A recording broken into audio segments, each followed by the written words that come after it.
Hello. Happy Wednesday. Ah. I'm gonna light some smudge, some white sage.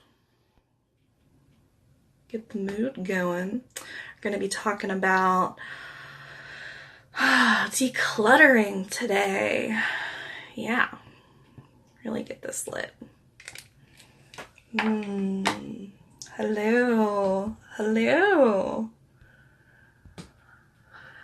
Hi, we're going to be talking about decluttering. Yeah, I'm just going to give it a second for some people to join in. Hello. Hello. Hi.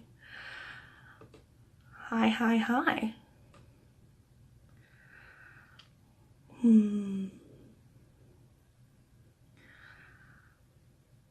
Thanks for coming. Just gonna give it a couple seconds if people are gonna join in. And then I'll get started, just like usual. Welcome. Ooh, just got smudge on my dress. All right. So since this is recorded, I'm gonna get started, and people can always start back at the beginning of the video. So we're gonna be talking about decluttering today, and I think this is really appropriate because it is the beginning of Virgo season, which is a great time to address anything dealing with order and structure. And one of the best ways you can do that is to start decluttering your life. And today we're going to talk about physical clutter, the don'ts of physical clutter. We're going to talk about the do's and then the advanced do's. We're going to talk about also digital clutter and mental clutter. And then at the end, I would like to invite you to join me in on a tapping session, which is called the Emotional Freedom Technique. It's very easy to do. All you have to do is tap on pressure points on your body very lightly and repeat after me. And it's a great technique to use. It's something that usually in these Instagram videos, I create a separate video for my membership group, the Uncustomary Babes. And I reference it in these videos. They coincide with the topic. And I post them privately for the members. And this week I want to show you exactly what those look like. So if you're interested in joining the Uncustomary Babes, you have a little idea of just one of the many resources that comes with being an Uncustomary Babe. So let's get started. Let's see. Oh, my notes just got signed out. Let's see. So a cluttered desk means a cluttered mind, right? We've all heard that phrase.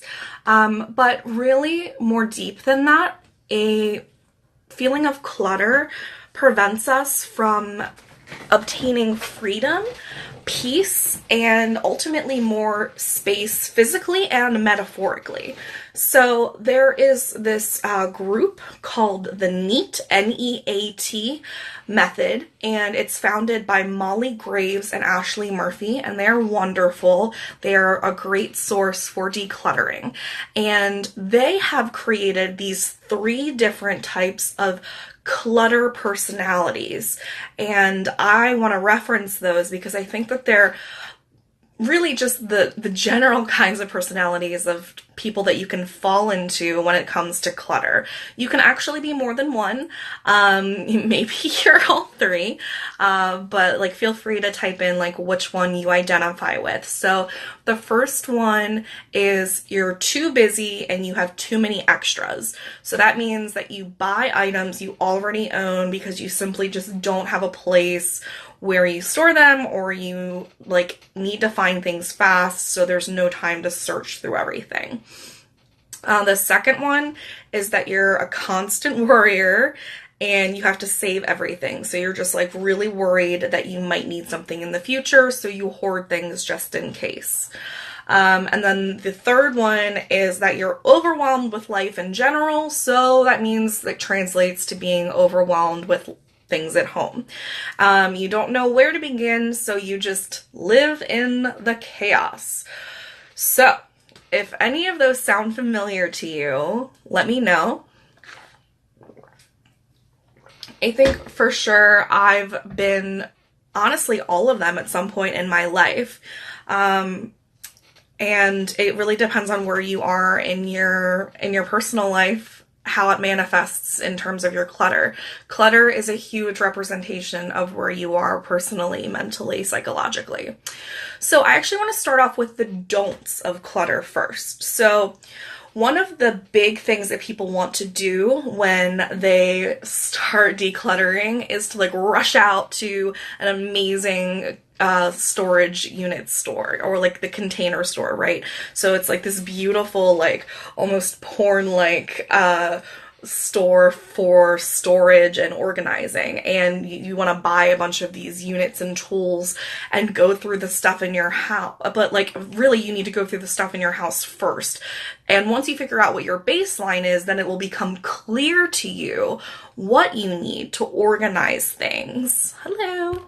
And once you like start to get rid of things, you will actually find out that maybe you don't need to buy that that shoe organizer, because you decluttered and you got rid of like 70% of your shoes, right? So that would have been a wasted purchase. So the thing first to do is tackle decluttering, actual decluttering.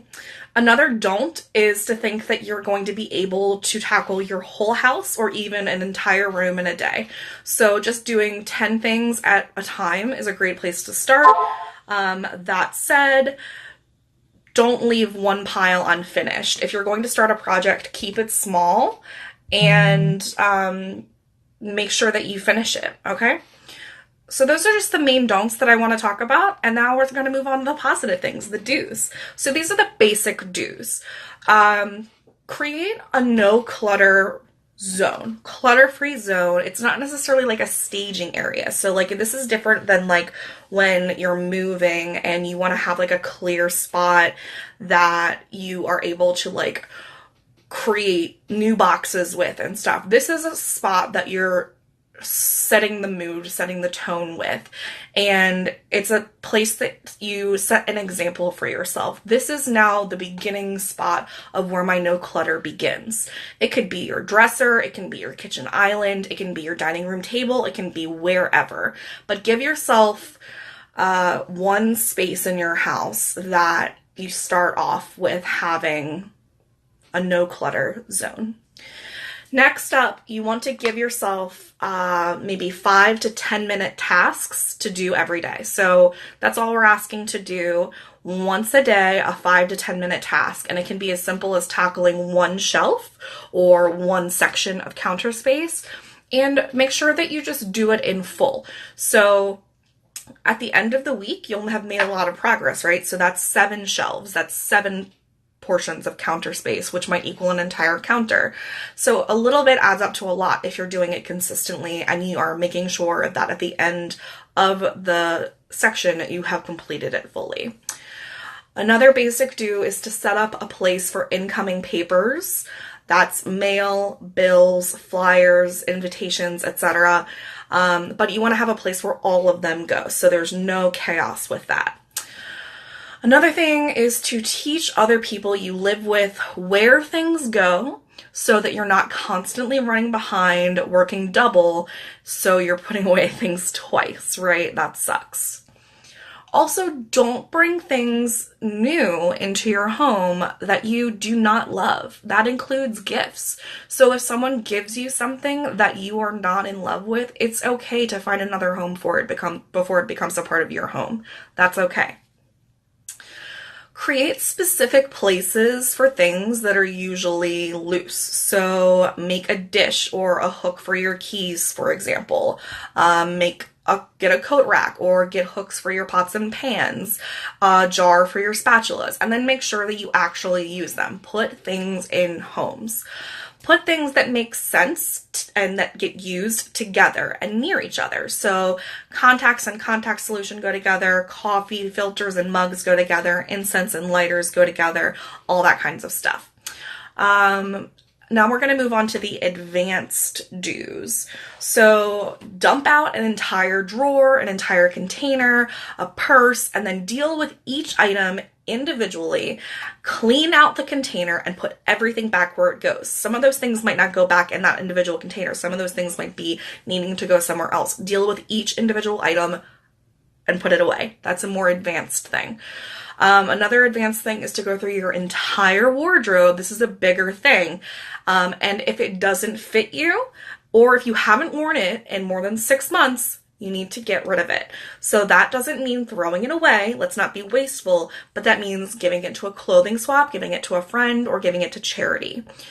Another thing is tackling your medicine cabinet, going through it and getting rid of all the expired medicines, making a list of things you need to re-up on, and throwing away disgusting things. Cleaning shelves. Same thing goes for your pantry, right? We just let things accumulate.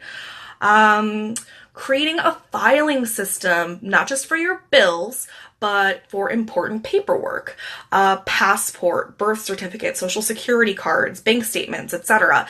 And then maybe also a binder where you keep miscellaneous paperwork that you like to hold on to into divided sections based on your interests. So for example, I have a binder, it's gold and sparkly, and I have things in there that are like for magic, for moons, for self-care and self-love, for adulting, for I have a section for just like miscellaneous things that people have given me. I have a section for, just different things that you're interested in. It can be for gardening. It can be for hobbies. I have a different section for business. I have a section for products that I'm making, different things. I have a section for the Uncustomary Babes, for my membership group. It's all different. So it's whatever suits you the best. Another advanced thing is to label things, especially things that you're putting into storage or things that are going a little more out of sight, out of mind, so that you can easily locate and figure out what it is later without having to reopen boxes or go through a lot of extra work. You want to transfer paperwork to your schedule and planner or whatever you're calling it, whether it's digital or on paper. So that's an advanced technique. So when you get an invitation, when you get a date, whenever something happens, you want to take that piece of mail or that sticky note and you want to transfer it over into your planner and schedule. Another advanced thing is when you pick up an item and ask if you're unsure if you need to keep it, you want to ask yourself a couple questions, and the answers to these questions are going to lead you into whether or not you need to keep it. So the questions that you need to ask are, have I used this in the past 12 months? Is this bringing me joy? And would I sacrifice my peace to keep this? So the last one's kind of a big one. And you can interpret that however you'd like, but those are things that are really important to ask. If you can't answer yes to this is bringing me joy at least, or you haven't used it in the past 12 months, it might be time to go. And again, this doesn't mean throwing things away. It can mean finding it a home in another place, but it might no longer serve you purpose. And then this is a big one, and this is hard, and I know that I am very sentimental, and this is hard for me in a lot of ways. But think about if you're willing in any way to compromise space with tangible representations of memories. So is there a way that you could digitally archive that old photo album, for example, and would it be worth it to you? Do you need to have that tangible representation of that memory for it to be worth it to you? Or could you possibly make it smaller and somehow? Could it go onto a flash drive? Could it go into some kind of different archive? Do you need to have that memory? Could you maybe meditate with that totem and have that vivid memory in your head and not need to hold on to this actual piece? That's a very hard thing to do, but lots of things that we're holding on to are just very physical representations of memories when really maybe the thought of the memory. The cognition is the more important thing. Okay, moving on to other types of decluttering. We're going to start with digital. Decluttering obviously does not just have to do with physical space. Consider digital clutter. So like, is your phone overloaded with thousands of photos, most of which are duplicates of the same kind of thing? Do you have a ton of selfies? Did you take a bunch of the same angle of picture trying to get the best one? Maybe could you get rid of all of those except the one that works? Could you download those photos to your desktop and then put them in folders that are labeled and organized? Is all of your music on your computer or phone or iPod labeled or unlabeled? Can you find things easily? Are your bookmarks on your internet browser getting out of control and in no way organized, leaving you no way to actually come back to utilize them?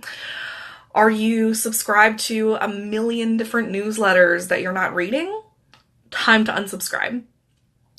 You want to create filters for multiple inbox and you want to create filters and you have the opportunity to create multiple inboxes for your email. I know you can at least do that in Gmail. So I have like things that need response, things that I need to do an actual action for, and then other. You can also create spam filters for comments for your blog and your inbox. And you can turn off those push notifications on your phone and those internet browser extension notifications that are constantly distracting you. Moving into mental decluttering. Okay, so this is all about like mind dumping in your journal. So that at the beginning of or the end of the day or both, just free associating, writing in your journal and just letting go of all your thoughts and having them on paper now so that you can now organize them. And you can turn those into most important tasks, goals, ideas, whatever it is that you want to do. You want to also avoid multitasking, and that includes having more than 3 tabs open on your internet browser. It's super hard to keep in practice, but that's the goal. You want to also make decisions quickly based on your gut instinct and without feelings of guilt as a result. You want to limit your social media intake and also make scheduled times to take breaks off the grid. You want to forgive your past. You want to meditate. If something also is on your to-do list and it's going to take you less than 2 minutes to do, just do it now and don't put it off. Don't make excuses. It's just time to do it now. And then also like allow autopilot to be your friend. That's something that I really learned and had a hard time coming to terms with, just with your subconscious being a friend to autopilot. So like, let things be routine decisions that you no longer have to cognitively hold space for. So like what you're going to eat for breakfast, maybe make that a routine for a whole week at least, or forever. Create a weekly workout routine that you don't have to think about. And that goes along with like planning things the night before too. So that can be like your outfit, your goals for the next day, whatever. Okay, so those are just basic things for the do's and don'ts of physical decluttering, and then also talking about digital and mental decluttering. Now I'm going to go into a tapping EFT, emotional freedom technique session. And this is something that is a really good technique for releasing stress and anxiety.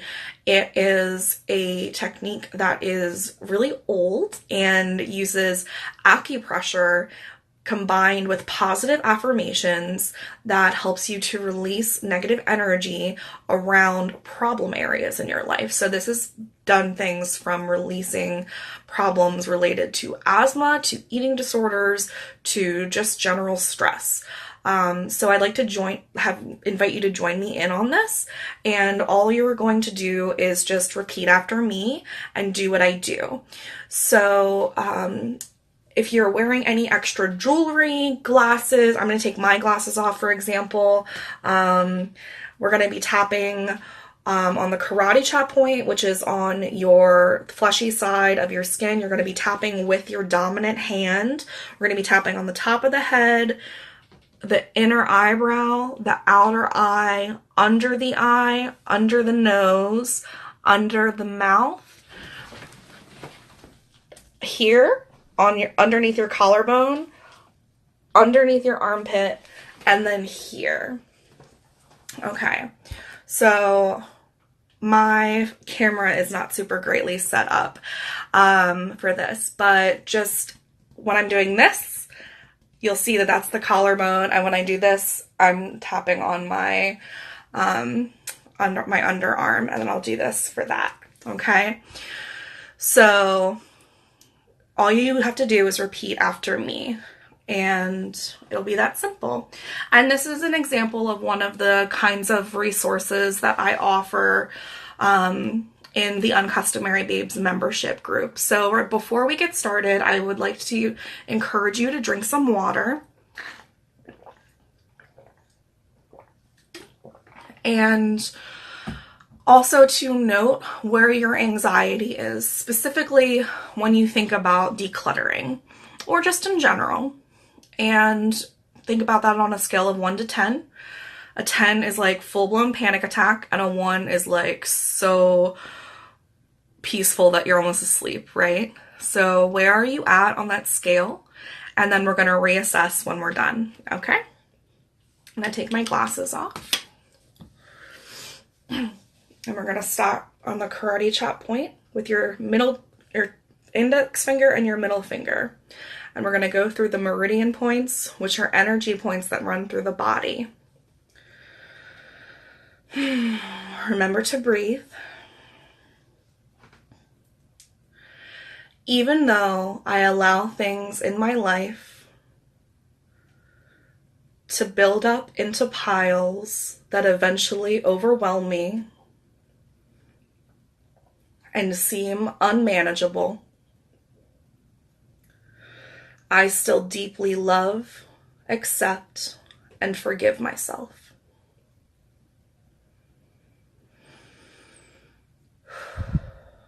All right, let's get into it, okay? I keep finding myself with large amounts of clutter in my life. Everywhere I look, there are piles of paper. Things to put away. Laundry to do. Files that need to be organized. And before I can even think about getting into it, I have a deep sense of overwhelm and anxiety. So instead of dealing with it, I put it off.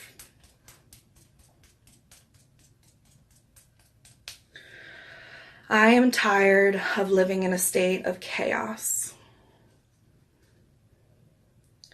I am tired of not knowing where anything is. I am tired of being late because I can't find something.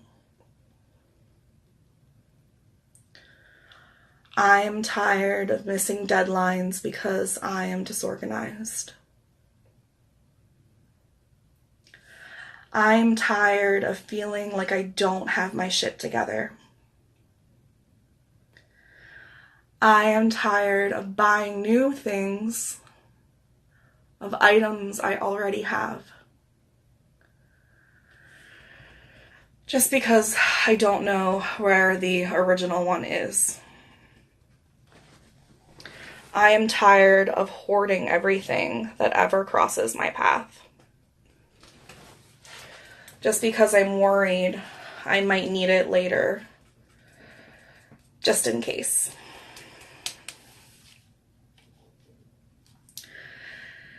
Even though I know I do all these things,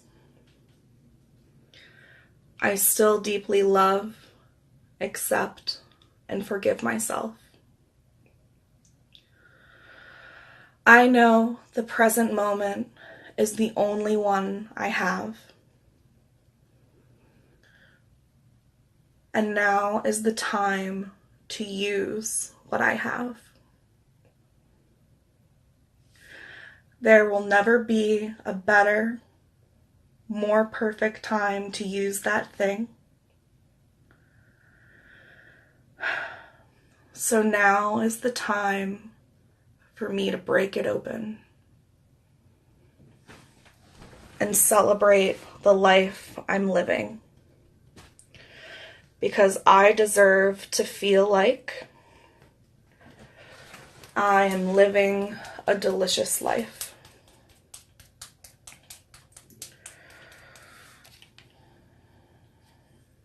I deserve to save the money that I'm spending on excess items when I could just know exactly where the original item is. That money could be going towards my passions. It could add up and be used to travel the world, put me in extravagant outfits, buy decadent meals, or invest in my future.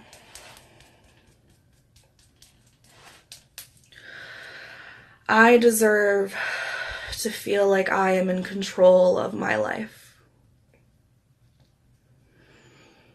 And that includes meeting deadlines. And not feeling anxious because I missed something important.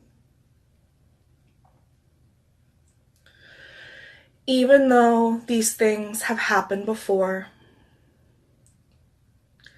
I still deeply love, accept, and forgive myself. I deserve to feel proud of my home and living space. And I want to have my loved ones over without worrying about the state of my clutter. I create a safe, beautiful nesting space for myself and my family. As I move forward in the future, I will use the decluttering tools at my disposal to declutter my living space, my digital space, and my mental space, so I can feel peaceful, free, calm, and have room to spread my beautiful self out.